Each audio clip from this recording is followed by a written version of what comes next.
రాజకీయ వ్యవస్థ రావాలి. ఎందుకంటే డబ్బున్నోడు మరింత డబ్బున్నోడు అయిపోతున్నాడు, వాటి నుంచి మిగతా వాళ్ళని బెదిరించేస్తాడు.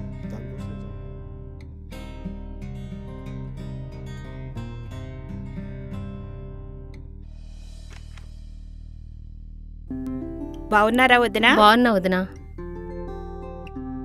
కూర్చోండి వదినా.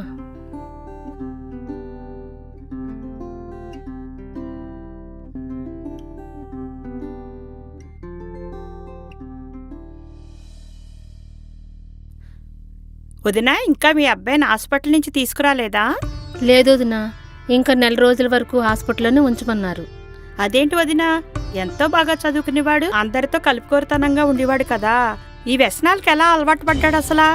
ఈ ప్రభుత్వం చలవతో వాడు బూమ్ బీర్లు గంజాయి మత్తులో పడి ఎంతో చెడిపోతున్నాడు వదినా. మనం మాత్రమే డ్రైవింగ్ చేస్తే చాలదు కదా వదినా, ఎదురుగా వచ్చే వాళ్ళకి కూడా డ్రైవింగ్ వచ్చి ఉండాలి. స్కూల్లో కాలేజీల్లో చాక్లెట్ ఐస్ క్రీముల్లో పిల్లలకు మత్తు పదార్థాలు కలిపి అలవాటు చేస్తారు వదినా.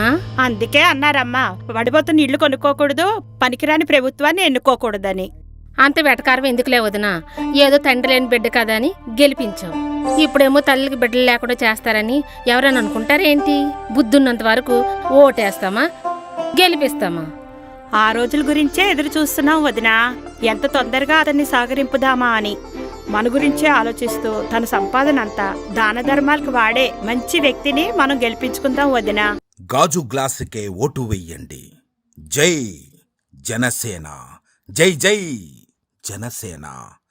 ఇది సామాన్యుడి సేన, ప్రతి ఒక్కరి సేన.